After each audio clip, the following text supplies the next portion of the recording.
The rain hammered against the windshield as Elena Martinez pulled into the gravel driveway of the estate sale in Salem, Massachusetts. She almost turned around. The October storm had already flooded half the roads, and her 11-year-old Honda was making that grinding noise again. But something about the weathered Victorian house drew her forward through the sheets of rain, its dark windows watching her like empty eyes. Eleanor had been driving the New England estate sale circuit for 3 years now, ever since the divorce left her with nothing but a cramped apartment and a desperate need to prove she could make it on her own. Antique dealing wasn't glamorous, but it paid the bills, barely. She specialized in musical instruments, a remnant from her abandoned dreams of concert performance. Her violin gathered dust in her closet now, but she could still spot a quality instrument from across a crowded room. The house belonged to Cornelius Whitmore, according to the obituary she'd found online.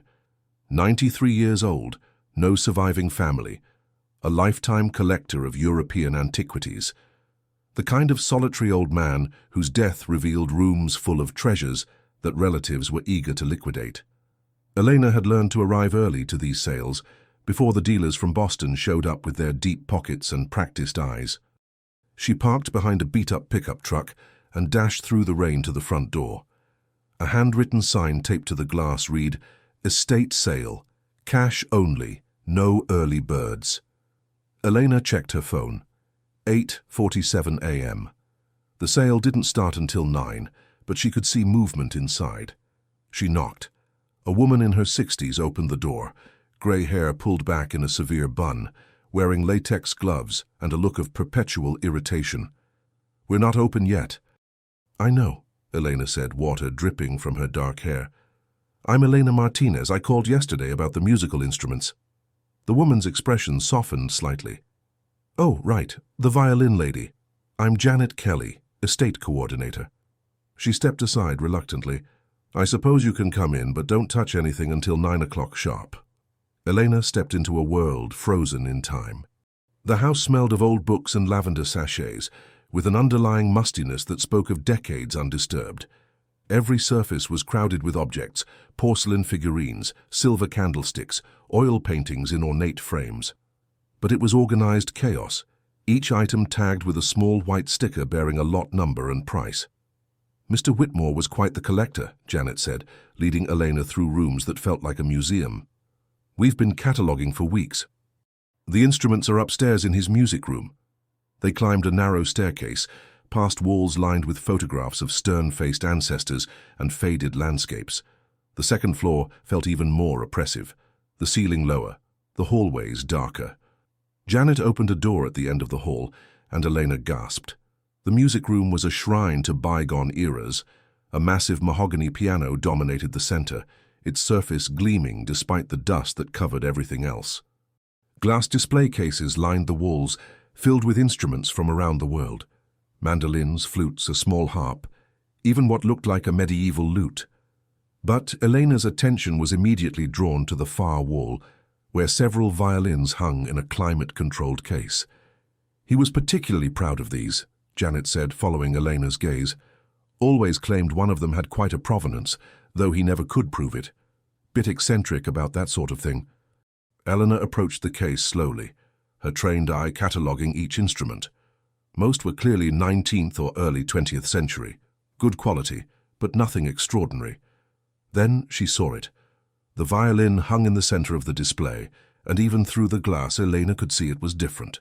The wood had a deep, almost golden patina that only came with age and careful preservation.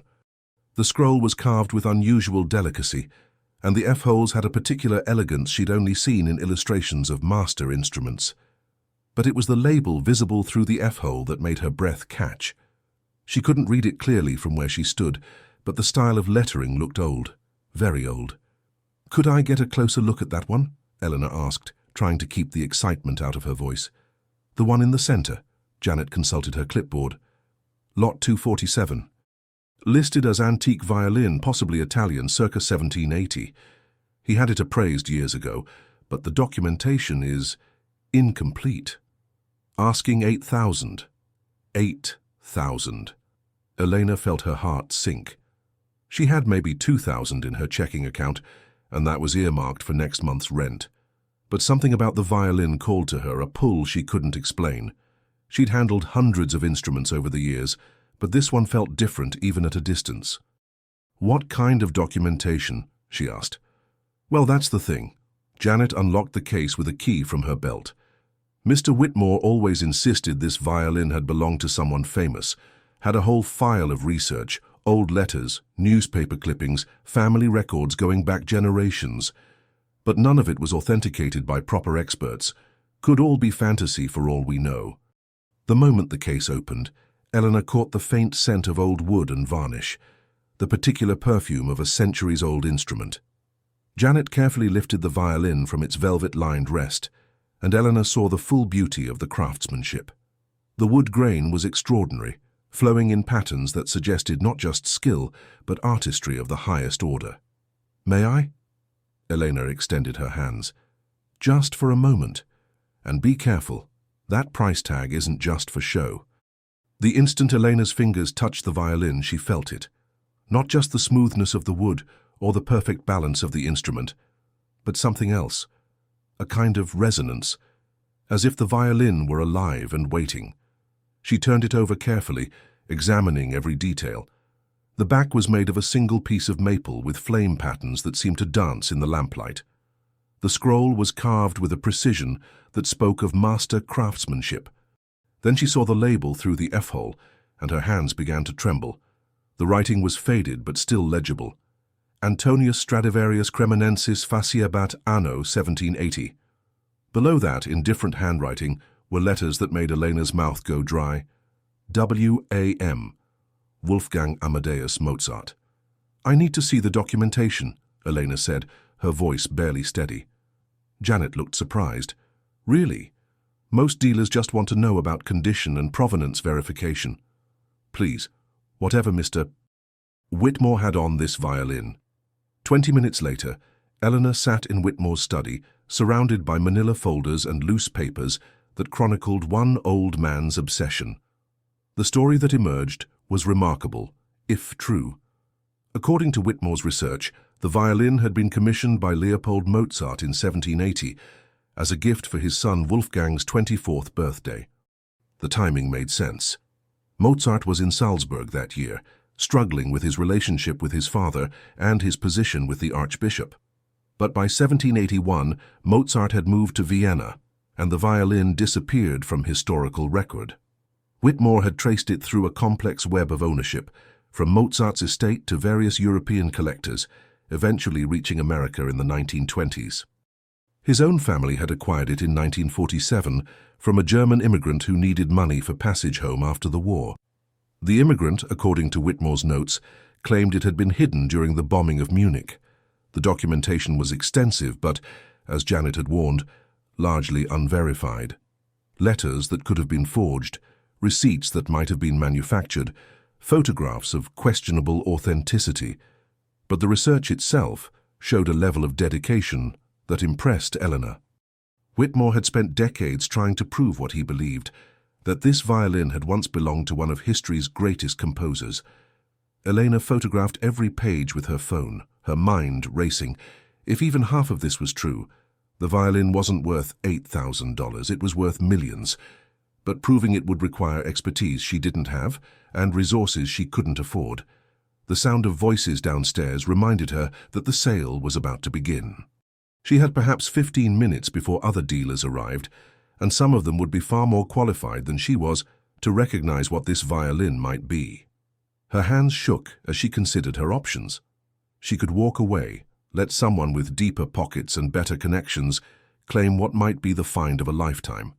Or she could take the biggest gamble of her life. Elena thought about her empty apartment, her struggling business, the dreams she'd abandoned. She thought about the way the violin had felt in her hands, alive with possibilities. She thought about Mozart, young and brilliant and frustrated, and wondered if his fingers had once danced across these same strings. She found Janet in the kitchen, checking items off a list. "The violin," Eleanor said. "I want to make an offer." Janet looked up with surprise. "The sale hasn't even started yet, and that's one of our premium pieces. I'll give you $6,000 cash right now." I told you the asking price is $8,000. Elena had no idea where she'd find $6,000. Her credit cards were maxed out, her savings account nearly empty, but sometimes you had to bet everything on a single hand. 6,000? And I'll take it off your hands before the crowds arrive. One less thing to worry about managing today. Janet hesitated. Eleanor could see her calculating, the certainty of a cash sale versus the possibility that no one else would want an unverified antique violin for $8,000. 6,500, Janet said finally, and you remove it immediately. Eleanor's heart hammered as she shook the woman's hand. She had just committed to spending money she didn't have on an instrument that might be worthless, or she might have just purchased Mozart's lost violin for the price of a used car. 3 hours later, Eleanor sat in her Honda in the parking lot of Merchants Bank, the violin case secure in her back seat, and a fresh cash advance of $6,500 burning a hole in her conscience. The rain had stopped, but grey clouds still pressed down on Salem like a heavy blanket. She stared at her phone, knowing she needed to make a call, but terrified of what she might learn. Doctor. Marcus Chen had been her violin professor at Berklee College of Music, back when she still believed she might make it as a performer. He'd left academia 5 years ago to work as an independent appraiser and authenticator, specializing in rare and historical instruments. If anyone could tell her whether she'd just made the best or worst decision of her life, it was Marcus. The phone rang 4 times before he picked up. Eleanor! Christ, it's been what, 2 years? 3, she said. Marcus, I need a favor, a big one. She told him about the violin, about Whitmore's research, about the label inside that claimed Stradivarius craftsmanship and Mozart's ownership. Marcus listened without interruption, which wasn't like him. He usually had an opinion about everything. You spent how much, he said when she finished. 6,500. I know it sounds crazy, but Marcus, this instrument, there's something about it. The moment I held it, I knew it was special. Special and historically significant are 2 very different things, Elena. You know that. The world is full of beautiful old violins with romantic stories attached to them. Most of those stories are fiction. I know. That's why I need you to look at it. A pause. Where are you now? Salem, about an hour north of Boston. Can you be at my studio by 4? I'm in Jamaica Plain now. I'll text you the address. Elena checked the dashboard clock. 2:15. I'll be there. The drive to Boston gave her time to second-guess every aspect of her decision. By the time she found parking on Center Street, she'd convinced herself she was about to be told she'd spent her rent money on an elaborate fake. Marcus's studio occupied the 2nd floor of a converted factory building, and she climbed the stairs with the violin case clutched against her chest like armor. Marcus looked older than she remembered, his black hair showing grey at the temples, but his smile was the same warm expression that had encouraged her through countless lessons and failures. His studio was a fascinating blend of laboratory and concert hall, precision instruments for measurement and analysis, shared space with music stands and acoustic panels. Let me see it, he said without preamble. Elena opened the case on his workbench, and Marcus's casual demeanor immediately shifted. He became intensely focused, his trained eye taking in every detail of the instrument before he even touched it. May I? At her nod, he lifted the violin with the reverence due a sacred object. For several minutes, he examined it in silence, turning it slowly in his hands, holding it up to various lights peering through the F-holes with a small flashlight. The wood is extraordinary, he said finally. The flame in this mapleback. I've seen patterns like this in documented Stradivarius instruments. And the varnish. Eleanor, this is old, not 19th century old, much older. Her heart began to race. How old? I need to do more tests to be certain, but based on the style of construction, the patina, the wear patterns, this could legitimately be late 18th century, maybe 1780, just like the label claims. Elena felt dizzy. And the Stradivarius attribution? Marcus set the violin carefully back in its case. That's where things get complicated. Antonio Stradivari died in 1737. If this violin is from 1780, it couldn't have been made by him. The disappointment hit her like cold water. So it's a fake? Not necessarily. The label might be inaccurate about the maker while still being honest about the year and the initials. There were other master craftsmen working in that period: Guarneri, Bergonzi, Grancino. Any of them would have been capable of work this fine. Elena thought about Whitmore's research, the careful documentation of ownership and provenance. What about Mozart? Is there any way to verify whether he actually owned this? That's the million-dollar question, literally. Physical analysis can tell us about age and construction methods, but ownership history requires documentation, and most of Mozart's possessions were sold or dispersed after his death. Very few have clear chains of provenance. Marcus moved to his computer and began pulling up database searches. But there are records, auction houses, museum catalogues. If Mozart owned a violin fitting this description, there might be references. Give me a few minutes.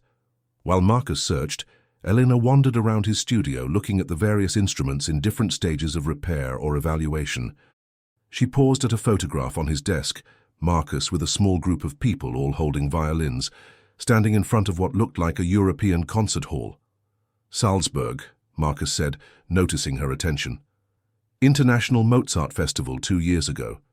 I was there consulting on period instruments for authentic performances." Elena picked up the photograph, studying the faces. "Did you know Mozart actually owned several violins during his lifetime?" "I did. In fact..." Marcus stopped typing and turned to face her. "That's interesting. One of the musicologists I met in Salzburg mentioned something about a lost Mozart violin, a commission from his father that disappeared in the 1780s. Elena felt a chill run down her spine. "Tell me." "It was just an academic footnote, really. Leopold Mozart's correspondence mentioned commissioning an instrument for Wolfgang's birthday. 1780 sounds right. But the violin vanished from Vienna when Mozart died.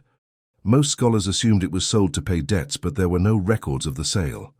Marcus returned to his computer with renewed interest, his fingers flying across the keyboard. After several minutes, he found what he was looking for. "Here," he said, pointing at the screen. "Dr. Ingrid Hoffmann, University of Vienna. She published a paper on Mozart's personal possessions. Listen to this. Among the items unaccounted for after Mozart's death was a violin believed to have been crafted by Antonio Stradivari in 1780, commissioned by Leopold Mozart as a birthday gift. The instrument bore the inscription WAM and was noted for its exceptional tone quality. Its disappearance remains one of the minor mysteries of Mozart scholarship." Elena stared at the screen, her mouth dry. WAM. Those were the initials on the label. "Show me," Marcus said. Elena carefully lifted the violin from its case again, tilting it so Marcus could see through the F-hole. He used his flashlight to illuminate the label, then grabbed a magnifying glass for a closer look. "Wolfgang Amadeus Mozart," he read slowly. "Elena, if this is authentic, do you understand what you might have here?" She was beginning to. "What's the next step?" "I need to do a full analysis. Wood sampling for carbon dating, varnish composition, construction techniques, everything. But even that won't prove Mozart owned it. We'd need to match this violin to historical descriptions, find documentary evidence, maybe even test for DNA traces, though that's a long shot after 2 centuries. Elena felt overwhelmed by the magnitude of what lay ahead. How long would all that take? Months, maybe longer, and it would cost tens of thousands of dollars, money you'd have to invest with no guarantee of results. She thought about her empty apartment, her struggling business, the debt she'd just taken on. What if I can't afford all that? What if I have to sell it before we know for sure? Marcus was quiet for a long moment. If you sell this violin tomorrow as an unverified 18th century instrument, you might get 50 to 100,000, depending on the buyer. If authentication proves it belonged to Mozart, you're looking at millions, potentially tens of millions. Elena sank into a chair, the weight of the decision pressing down on her. She'd gone from struggling to pay rent to possibly owning one of the most valuable musical instruments in the world. The responsibility felt crushing. "There's something else," Marcus said gently. "If this really is Mozart's violin, it doesn't just belong to you. It belongs to history, to music lovers everywhere. You'd have a duty to ensure it's properly studied, properly preserved, maybe even played again." The violin lay in its case, silent and patient, holding its secrets close. Elena reached out and touched the strings gently, and for a moment she could almost hear the echo of music, not her own tentative playing, but something far more profound.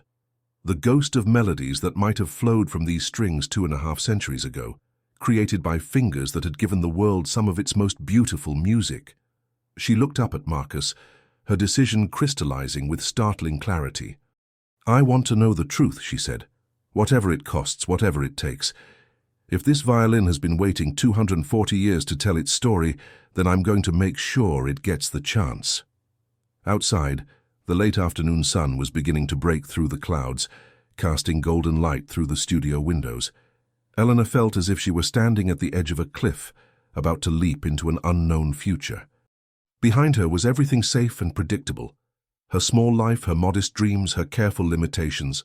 Ahead was mystery, possibility, and the chance to be part of something larger than herself. She just had to find the courage to jump. For Mozart's Lost Violin, Part 2.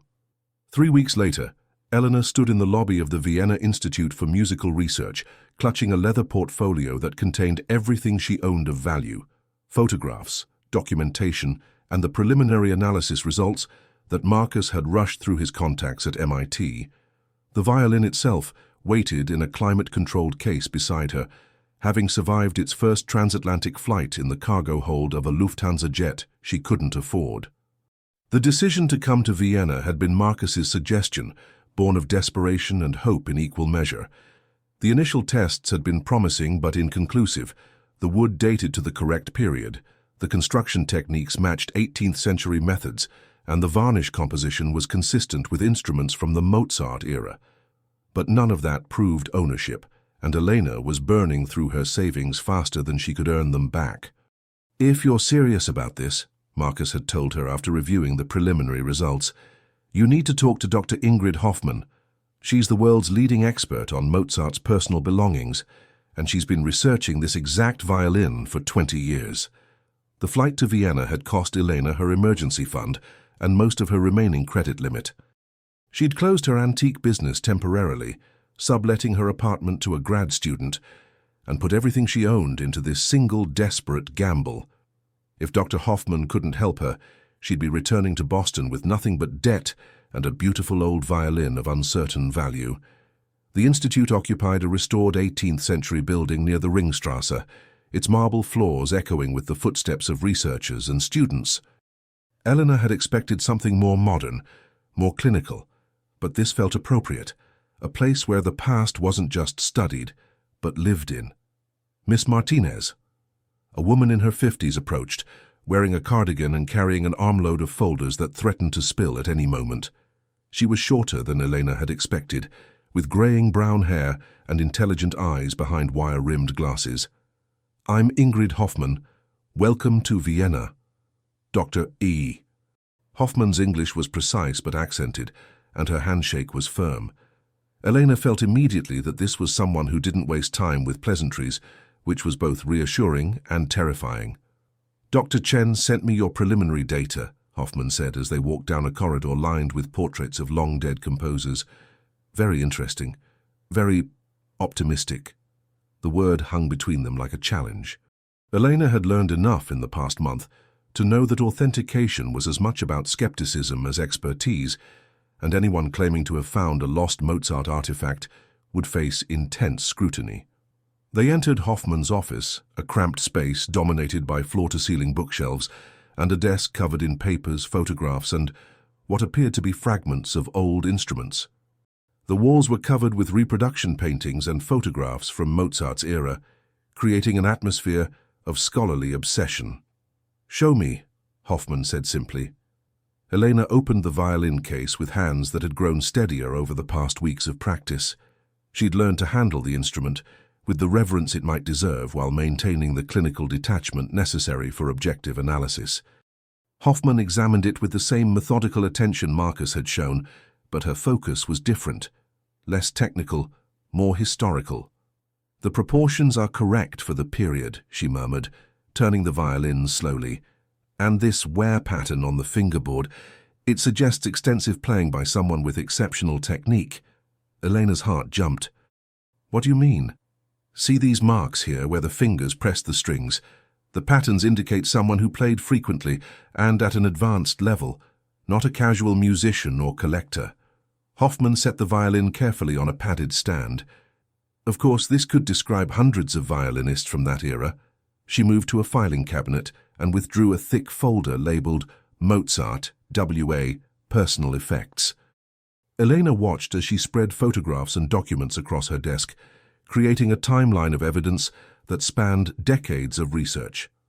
"I have been searching for this violin since 1998, Hoffman said.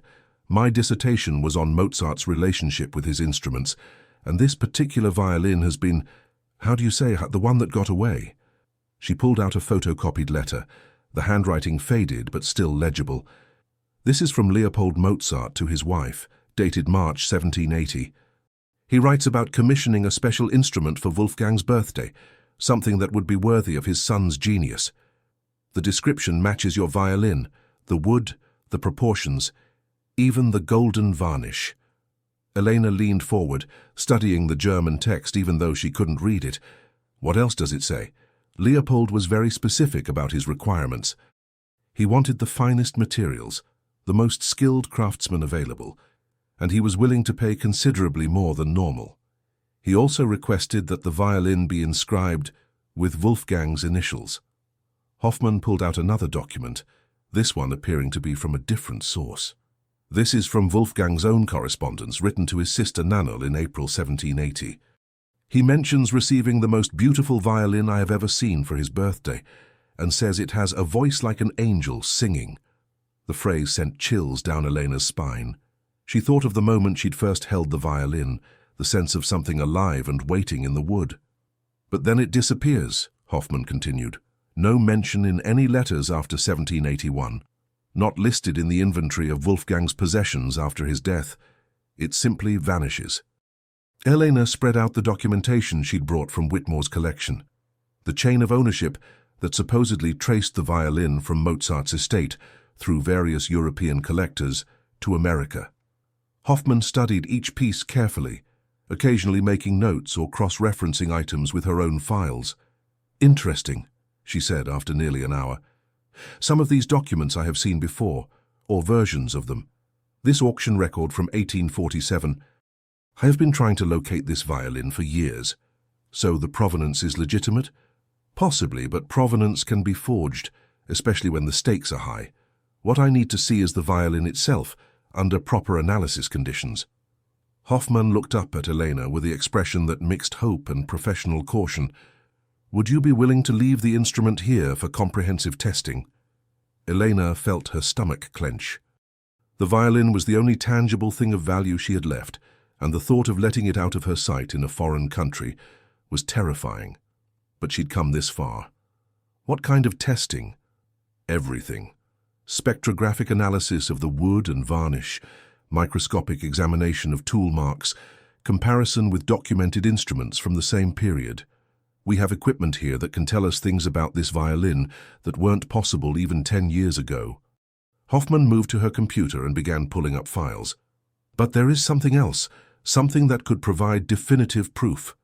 Elena waited, barely breathing. In 2003, restoration work was done on Mozart's childhood home in Salzburg. During that restoration, they found something interesting. A small cache of items hidden in a wall cavity. Personal belongings that had been concealed, probably during the Napoleonic Wars when many families hid their valuables. Elena felt her pulse quicken. What kind of belongings? Letters, sheet music, and... Hoffman paused dramatically. A detailed description of a violin, written in Mozart's own hand. A description so specific that it would be impossible to counterfeit. The room seemed to spin around Elena. "You have this description? I have a copy. The original is in the Mozart archives, but I have been given access for my research." Hoffman opened a desk drawer and withdrew a folder marked "Confidential Research Use Only." Mozart wrote this description for insurance purposes, apparently. He was planning to travel with the violin and wanted documentation in case it was lost or stolen. With shaking hands, she passed Elena a photocopy of a handwritten document. The writing was in German, but Hoffmann had included an English translation, clipped to the page. Eleanor read aloud, "My violin, commissioned by my father in the year of our Lord 1780, crafted of the finest European maple and spruce. The back is of single-piece construction, with flame patterns resembling flowing water. The scroll bears a small imperfection, a tiny gouge beneath the pegbox caused by my own carelessness in youth. The sound is of extraordinary sweetness, with particular resonance in the upper register that seems to sing of its own accord." Elena looked up at Hoffmann, then at the violin sitting silent in its case. "The imperfection?" "Check the scroll," Hoffmann said quietly. With trembling fingers, Elena lifted the violin and examined the scroll carefully. There, just where Mozart's description indicated, was a small nick in the wood, so tiny she'd never noticed it before, but clearly visible once she knew where to look. The two women stared at each other across the desk, the magnitude of the discovery settling over them like a physical weight. "This could be it," Hoffmann whispered. "This could actually be Mozart's violin." Eleanor felt tears she didn't expect sliding down her cheeks. 3 weeks ago she'd been a struggling antique dealer with more debts than prospects. Now she was possibly holding an instrument that had been touched by one of history's greatest musical geniuses, that had produced melodies that still moved people to tears 2 centuries later. "What happens now?" she asked. "Now we prove it beyond any shadow of doubt," Hoffmann said, her academic excitement tempered by professional caution. "The testing will take several weeks, maybe months. Every aspect of this violin must be documented, analyzed, and compared with known standards. The wood, the varnish, the construction techniques, the wear patterns, everything must align with what we know about instruments from that specific time and place." Elena nodded, though the thought of months more uncertainty made her feel sick. "And if the tests confirm it?" "If the tests confirm it, you will own the most valuable violin in the world. Museums will fight to display it. Collectors will offer sums you cannot imagine. And musicians—" Hoffmann's eyes grew distant. "Musicians will dream of the chance to play Mozart's own violin, to create music on the same strings that once sang his compositions." That night, Elena sat alone in her small hotel room near the Vienna State Opera, trying to process the day's revelations. She'd called Marcus to update him, and his excitement had been palpable even across the Atlantic connection. She'd also called her sister in San Francisco, trying to explain why she'd dropped everything to chase what seemed like an impossible dream. "Let me get this straight," Carmen had said. "You spent your life savings on a violin you bought at a garage sale in Massachusetts, and now you're in Austria hoping to prove it belonged to Mozart." "Estate sale," Eleanor had corrected weakly. "And it's not just hope anymore. There's real evidence." "Elena, honey, you know I love you, but this sounds like the plot of a Nicolas Cage movie. What if you're wrong? What if this Professor Hoffmann is just another dreamer like you?" Elena couldn't answer that question because the possibility kept her awake most nights. What if she'd built an elaborate fantasy around a beautiful but ultimately ordinary antique violin? What if she'd thrown away her stable life for the sake of a delusion? But then she thought about the moment she'd first held the violin, the immediate sense of connection she'd felt. She thought about the perfect alignment of documentary evidence, the tiny imperfection that matched Mozart's own description, the wear patterns that spoke of exceptional skill. Sometimes the impossible turned out to be merely improbable. The next morning brought unexpected news. Elena arrived at the Institute to find Dr. Hoffmann in animated conversation with a tall, distinguished man in his 60s. He had the kind of presence that commanded attention, silver hair, expensive suit, and the confident bearing of someone accustomed to getting what he wanted. "Miss Martinez," Hoffmann said, "I would like you to meet Wilhelm Steiner. He represents the Steiner Foundation, one of Europe's premier institutions for musical heritage preservation." Steiner extended his hand with a smile that was charming and predatory in equal measure. "Miss Martinez, I understand you may have made a remarkable discovery." Elena shook his hand cautiously. "I'm still trying to determine exactly what I've discovered." "Indeed, and that is precisely why I am here." Steiner's English was flawless, with only the faintest trace of an Austrian accent. "The Steiner Foundation has a long history of supporting important research, and ensuring that significant musical artifacts find their proper place in history. What exactly does that mean? Elena asked. It means, Steiner said, settling into a chair with practiced ease, that if your violin proves to be what you believe it is, we would very much like to discuss acquisition. Elena felt a chill that had nothing to do with the Vienna weather. It's not for sale. Everything is for sale, Miss Martinez. It is simply a matter of price. Steiner's smile never wavered. The Foundation has acquired several important Mozart artifacts over the years, manuscripts, personal correspondence, even a piano he played as a child. We have the resources to ensure proper authentication, conservation, and display. I haven't even finished the authentication process yet. Of course not, but these things take time, and time requires resources. The testing doctor Hoffman has proposed will cost considerable money that, if I may be direct, you may not possess. Elena glanced at Hoffman, who was watching the exchange with careful neutrality. Dr. Hoffman, is this normal, having collectors approach during the authentication process? News travels fast in our community, Hoffman said carefully, and Mr. Steiner has been interested in this particular violin for some time. Interested is an understatement, Steiner interjected. I have been searching for Mozart's lost violin for 15 years. When Dr. Hoffman mentioned that someone had brought a promising candidate for authentication, naturally, I wanted to meet you. Elena felt trapped between opportunity and predation. The violin represented her future, but it also represented something larger, a piece of history that deserved more consideration than a simple transaction.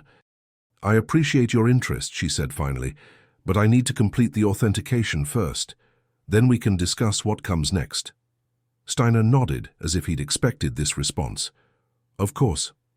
Please understand, I am not trying to pressure you. I simply wanted you to know that whatever the costs of authentication might be, the Foundation would be happy to assist. As an investment in your success, you understand.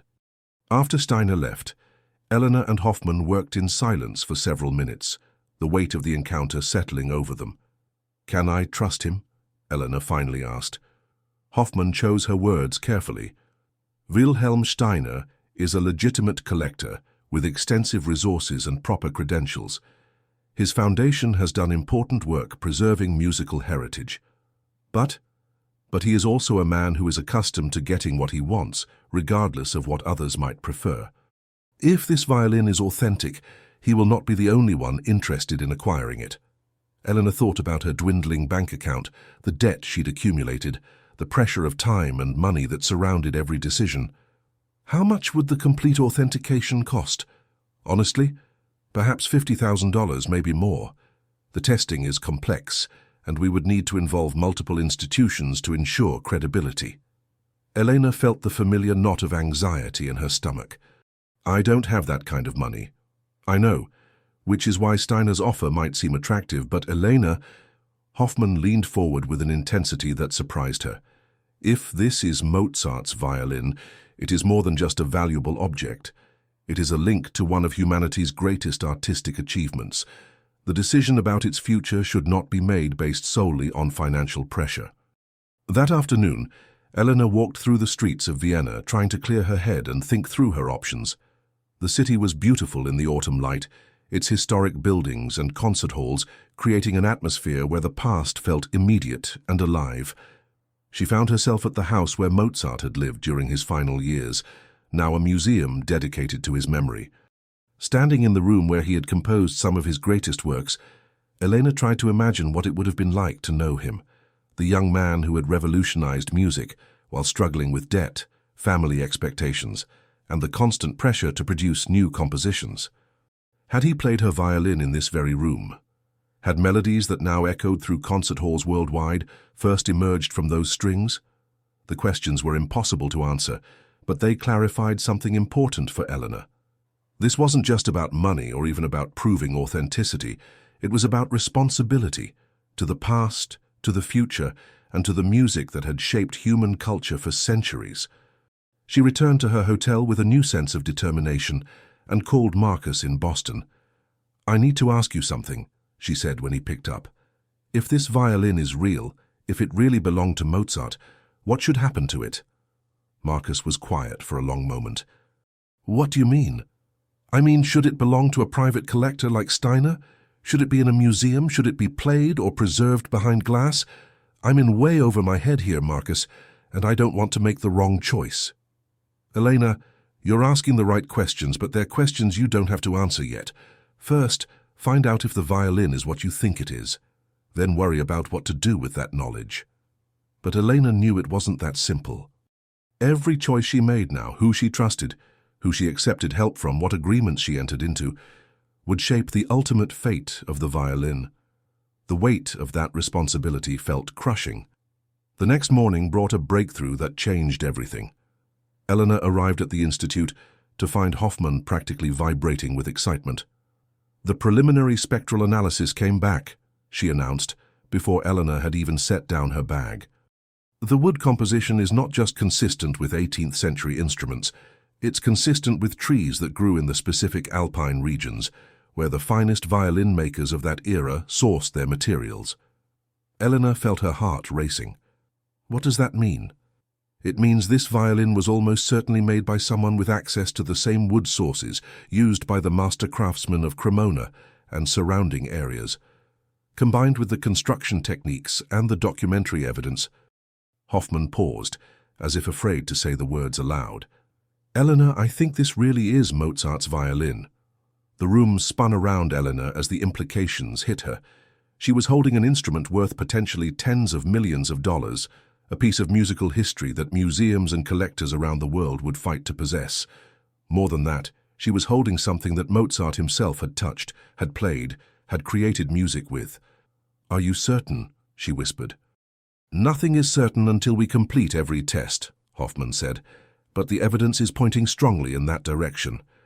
Elena sank into a chair, overwhelmed by the magnitude of the discovery. She thought about her journey from Salem to Vienna, the risks she'd taken, the debts she'd accumulated. All of it had led to this moment, the possible confirmation of her wildest dreams. But with confirmation came new challenges. Already word was beginning to spread through the small community of Mozart scholars and instrument collectors. Her phone had been ringing with calls from reporters, researchers, and people claiming to represent various institutions. The peaceful anonymity of authentication was about to give way to the public scrutiny that accompanied major discoveries. And somewhere in the back of her mind, she couldn't shake the feeling that Wilhelm Steiner wasn't going to simply wait patiently for her decision. If this violin was as valuable as it appeared to be, there would be others interested in acquiring it, people with more resources and fewer scruples than she possessed. Elena looked at the violin case, sitting innocently on Hoffman's desk. Inside was an instrument that had been lost for 240 years, that had somehow found its way from Mozart's Vienna to a dusty estate sale in Massachusetts. The odds of her finding it, recognizing its potential, and having the courage to pursue authentication were astronomical. But now that she might have proven its authenticity, Elena realized that the real challenges were just beginning.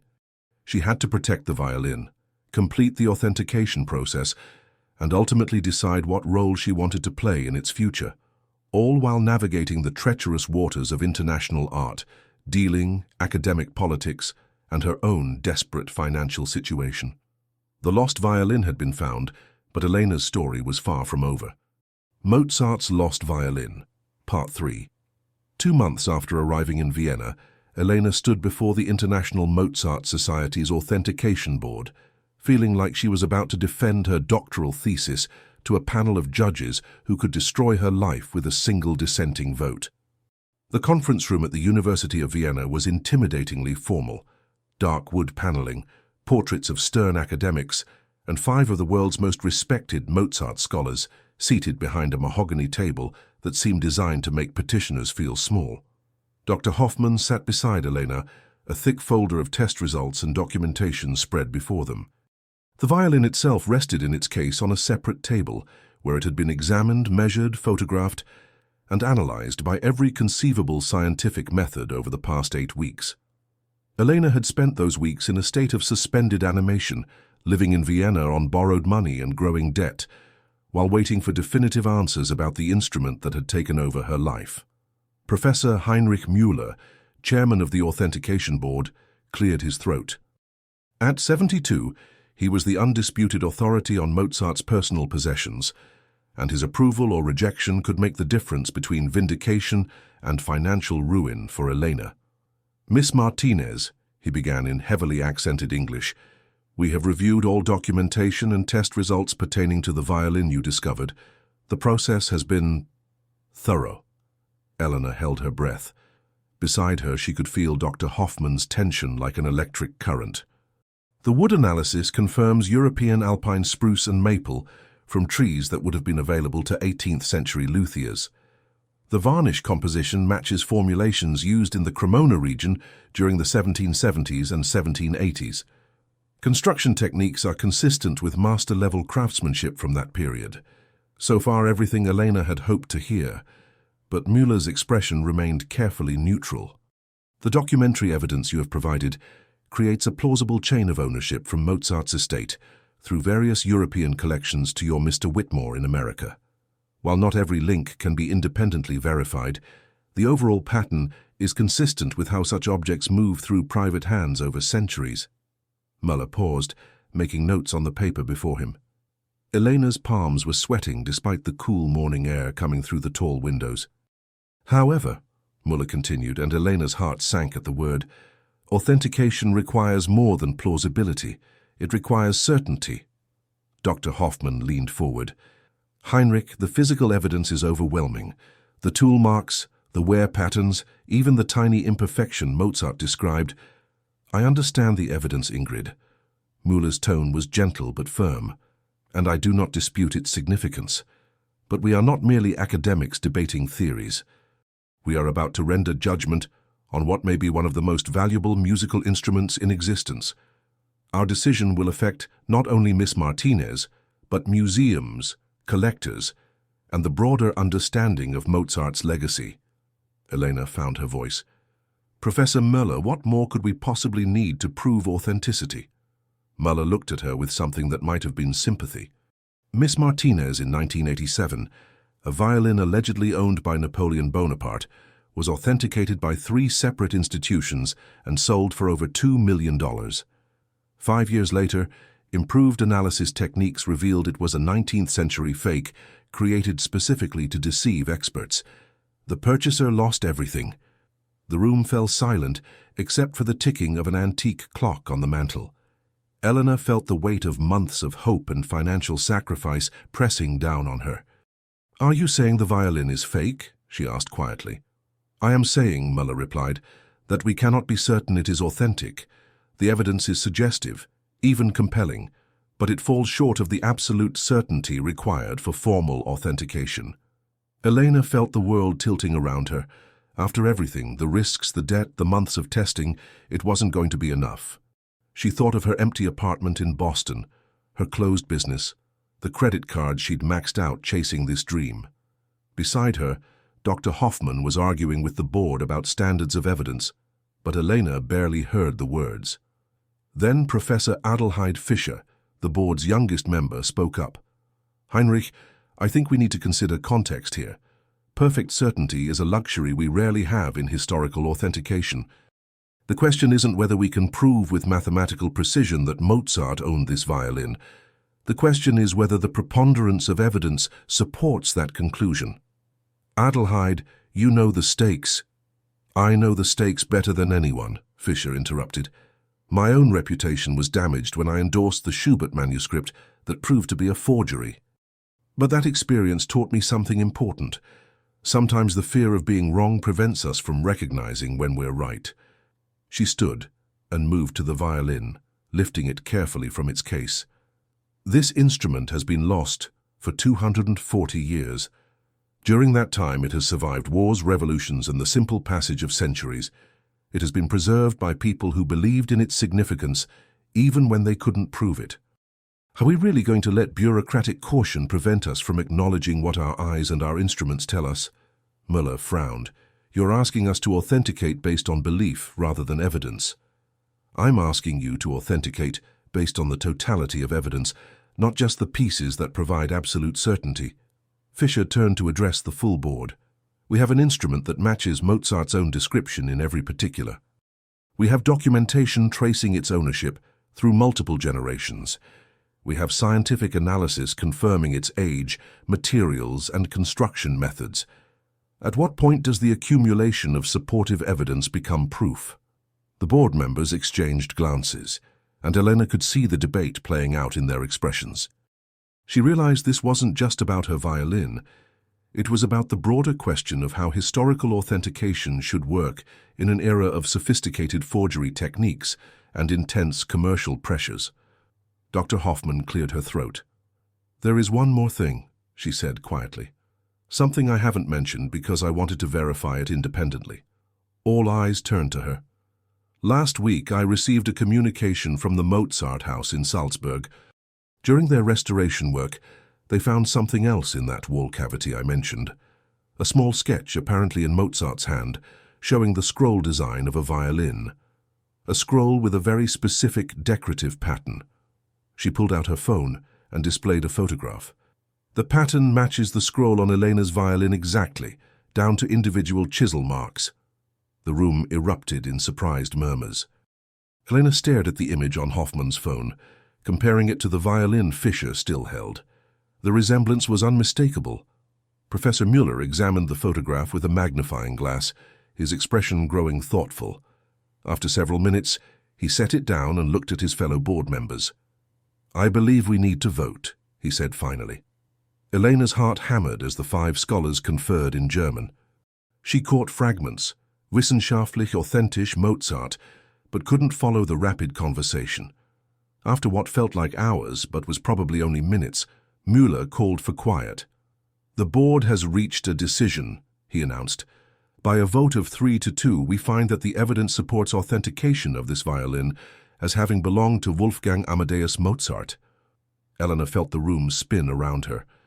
After months of uncertainty, years of struggle, and a lifetime of modest dreams, she had just received confirmation that she owned Mozart's violin, an instrument worth potentially $50 million or more.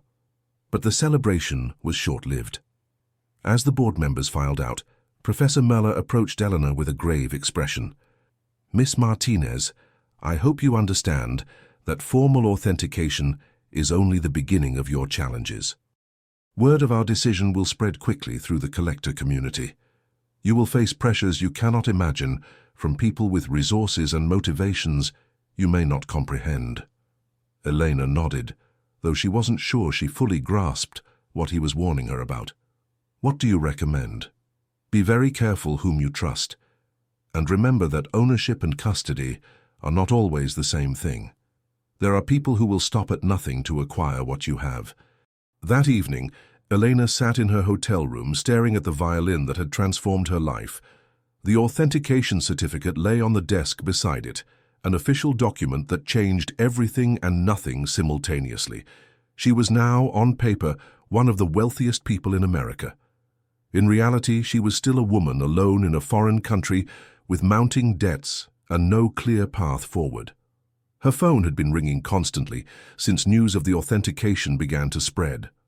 Reporters, collectors, museum curators, and people claiming to represent various interests all wanted to talk to her. She'd stopped answering calls from numbers she didn't recognize, but the pressure was building. A soft knock on her door interrupted her thoughts. She peered through the peephole to see Dr. Hoffman in the hallway, looking unusually nervous. "Ingrid, it's late." "I know. May I come in? There's something we need to discuss." Elena opened the door, and Hoffman entered quickly, glancing down the hallway before closing it behind her. "You're scaring me," Elena said. "Good. You should be scared." Hoffman moved to the window and looked out at the street below. "Elena, this afternoon I received a very interesting phone call from Wilhelm Steiner." Elena felt a chill. She hadn't heard from Steiner since their initial meeting, but she'd assumed he was simply waiting for the authentication results like everyone else. "What did he want?" "He made me an offer, a very generous offer to consult on the proper placement of your violin. When I declined, he became less cordial." "What do you mean?" Hoffman turned from the window. "He suggested that my continued employment at the Institute might depend on my cooperation. He also mentioned that authentication decisions could be challenged if new evidence emerged, questioning the credentials of the authenticating scholars. Eleanor sank into a chair, the implications sinking in. He's threatening you. Not directly, but the message was clear. Either I help facilitate the violin's acquisition by his foundation, or I face professional consequences. Can he do that? Wilhelm Steiner has connections throughout the European cultural establishment. Major donors, board members, government officials. His influence extends far beyond what most people realize. If he wanted to destroy my career, he probably could. Eleanor felt a familiar surge of anger, the same emotion that had driven her to risk everything on the violin in the first place. What does he want, exactly? Your violin, at a price that would seem generous to someone who doesn't understand its true value. Perhaps $5 or $10 million, enough to solve your financial problems and make you wealthy, but a fraction of what the instrument is actually worth. Elena thought about her debt, her uncertainty, the overwhelming responsibility of owning something so significant. $5 million would change her life completely, set her up for the future she'd never dared dream about. But it would also mean surrendering something that belonged not just to her, but to history. There's more, Hoffman continued. Steiner isn't the only one interested. I've heard rumors about other collectors, some with even fewer scruples. Once word spreads about the authentication, you'll be approached by people who see the violin as nothing more than a valuable asset to be acquired. Eleanor walked to where the violin lay in its case, running her fingers along the ancient wood. What would you do in my position? I would remember why this violin matters. It's not just valuable because it's rare or old. It's valuable because it represents a connection to one of humanity's greatest artists. Mozart's hands touched these strings. His compositions flowed from this instrument. It carries within it the echo of music that has moved people to tears for over 2 centuries. Eleanor nodded, though she felt overwhelmed by the weight of that responsibility. But I can't just keep it forever. I have debts, obligations. You have options. Museums would pay substantial sums for the right to display it. Universities would compete to house it for research. There are foundations dedicated to preserving musical heritage that would ensure it's properly cared for and made accessible to scholars and the public. A sudden thought occurred to Elena. Could it be played again? Hoffman's eyes lit up. That's exactly the right question to ask. This violin wasn't meant to sit silent behind glass. It was meant to make music. There are musicians who would give anything for the chance to perform on Mozart's own instrument. Elena thought about her own abandoned musical career, the dreams she'd set aside when reality proved more demanding than aspiration. What would it mean to hear Mozart's violin sing again? To know that the music flowing from its strings connected directly to the composer who had created so many of the world's most beloved pieces. How would that work? Very carefully, with extensive preparation and security. But it could be done. Imagine a concert where a master violinist performs Mozart's concertos on the composer's own instrument. It would be a musical event, unlike anything in living memory. Elena felt a spark of excitement, the first pure emotion she'd experienced since the authentication. This was bigger than money or ownership, or even her own financial survival. This was about bringing Mozart's voice back to life. But her thoughts were interrupted by another knock on the door, this one more forceful than Hoffman's gentle tapping. Elena looked through the peephole to see 2 men in expensive suits, both tall and imposing, in a way that suggested they were accustomed to getting their way. "Miss Martinez," one of them called through the door. "We represent parties interested in discussing your recent acquisition." Elena looked at Hoffman, who shook her head sharply and moved away from the window. Elena kept her voice steady as she replied, "I'm not taking meetings tonight. Please contact me tomorrow through proper channels." "Miss Martinez, I think you misunderstand the nature of our interest. This is not a casual business inquiry." The tone sent ice through Eleanor's veins. She grabbed her phone and dialed hotel security, whispering her room number and the situation. Within minutes, she could hear voices in the hallway, the hotel staff asking the men to leave, followed by the sound of retreating footsteps. "Pack your things," Hoffman said quietly. "You're not safe here anymore." An hour later, Eleanor sat in the back of a taxi with her violin and a single suitcase, following Hoffman to a safe house that the Institute maintained for visiting scholars who needed security. The experience felt surreal, She'd gone from struggling antique dealer to fugitive millionaire in the space of a few months. "This is insane," she said, as the taxi wound through Vienna's narrow streets. "I just wanted to authenticate an old violin." "You authenticated Mozart's violin," Hoffman corrected. "That changes everything. You're no longer just Elena Martinez, small business owner. You're Elena Martinez, possessor of one of the most valuable cultural artifacts in the world. People will do extraordinary things to acquire what you have." The safe house was a modest apartment in a residential neighborhood, unremarkable from the outside, but equipped with security systems that would have impressed a government agency. Hoffman showed Elena how to operate the various locks and alarms, then settled in to help her plan her next moves. "You have to make a decision," Hoffman said, as they sat at the small kitchen table, the violin case between them like a silent mediator. "You can sell to someone like Steiner and walk away wealthy, but knowing you've consigned Mozart's violin to private ownership, where few will ever see it. You can donate it to a museum and preserve its legacy, but sacrifice the financial security it represents. Or you can find a third option, something that honors both your needs and the violin's significance." Eleanor thought about the journey that had brought her here, from the rainy morning in Salem to this moment of impossible decision. She thought about Mozart himself, a young man who had struggled with financial pressures while creating art that outlasted the concerns of his daily life. "What if," she said slowly, "we could do something that's never been done before? What if we could create a foundation that would preserve the violin but also use it to make music?" Hoffman leaned forward with interest. "Explain." "A concert tour. Not just one performance, but a series of concerts around the world, featuring different violinists performing Mozart's work on his own instrument. The proceeds could fund musical education, preserve other historical instruments, support young musicians. The violin would be making music again, but also serving a larger purpose. That's ambitious and expensive and risky." "Everything worthwhile is risky," Elena said, surprising herself with the conviction in her voice. "This violin has been taking risks for 240 years, surviving wars, changing hands, waiting for someone to recognize its value. Maybe it's time for me to take some risks too." Hoffman smiled for the first time since entering Elena's hotel room. "You know, I think Wolfgang would approve. He was a risk-taker himself, leaving Salzburg for Vienna, composing music that challenged the conventions of his time, always believing that art could change the world."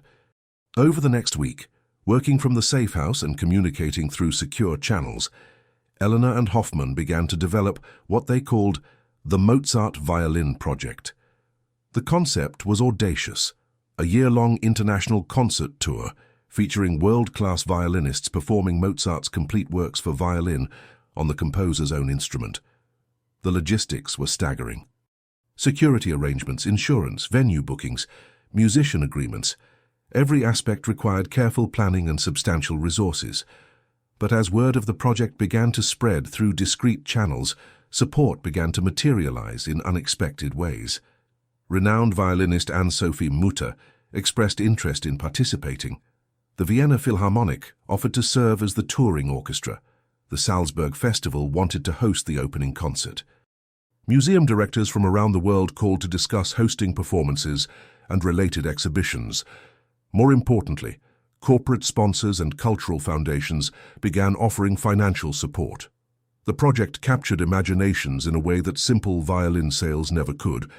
People wanted to be part of bringing Mozart's own instrument back to life, but the project also attracted the attention of those who preferred to acquire the violin through simpler means. Eleanor's phone continued to ring with increasingly aggressive offers and barely veiled threats. Security cameras around the safe house recorded unknown individuals conducting surveillance. Hoffman's position at the Institute came under pressure from donors who questioned her involvement in what they called a publicity stunt. Elena realized that success would require not just artistic vision, but political skill and protective alliances. She reached out to Marcus in Boston, asking him to serve as American coordinator for the project. She contacted cultural ministers in various countries, seeking government backing for concerts in major cultural capitals. Most importantly, She began building a network of supporters who understood that Mozart's violin represented more than just monetary value. The breakthrough came from an unexpected source. Professor Müller, the authentication board chairman who had been most skeptical about the violin, called Elena with a proposal. "Miss Martinez, I have been thinking about your concert project," he said. "While I remain cautious about authentication questions, I cannot deny the cultural significance of what you're attempting. I would like to offer my support, along with the backing of the International Mozart Society." Elena felt tears of relief. Müller's endorsement would provide scholarly credibility and institutional protection that money couldn't buy. "There is one condition," he continued. "The violin must be studied continuously throughout the tour. Each concert must be an opportunity not just for performance but for research.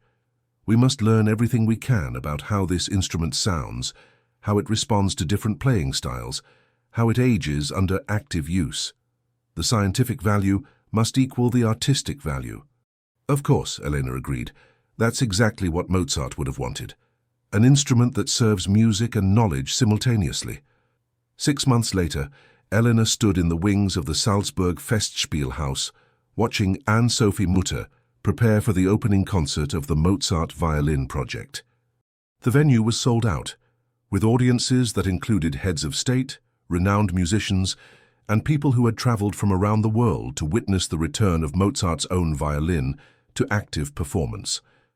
Elena wore a simple black dress that she'd bought specifically for the occasion, having learned that her new role required appearances at functions far more elegant than estate sales in Massachusetts. But she still carried herself with the determination that had driven her to risk everything on an unmarked violin in a dusty New England estate. The violin itself looked radiant under the stage lights, its golden finish glowing with an inner fire that seemed to pulse with anticipation. Mutter held it with the reverence due a sacred object, but also with the confidence of a master musician preparing to unlock centuries of stored music. "Ladies and gentlemen," the announcer began, speaking first in German, then in English, "tonight we witness the return of an instrument that has been silent for 240 years.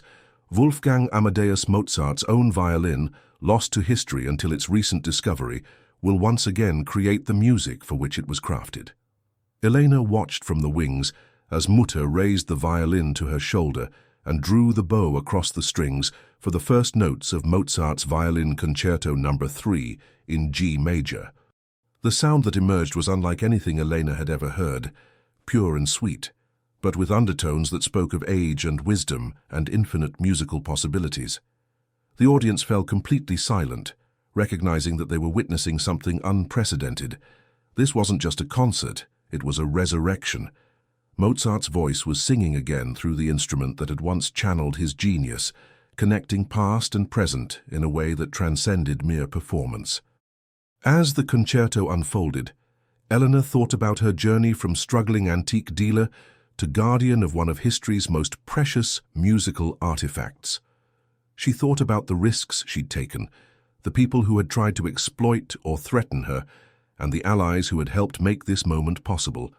But mostly she thought about Mozart himself, the young man who had received this violin as a birthday gift, who had drawn melodies from its strings that still moved hearts centuries later. Somewhere in the ethereal beauty of Mutter's performance, Elena could hear the echo of those original compositions, as if the violin remembered every note it had ever played. The concert was a triumph beyond Elena's wildest dreams. Reviews called it transcendent, historically unprecedented, and a gift to the world's musical heritage. More importantly, it demonstrated that the Mozart Violin Project wasn't just a publicity stunt but a genuine contribution to both performance and scholarship. Over the following months, the tour visited major concert halls across Europe, Asia, and America.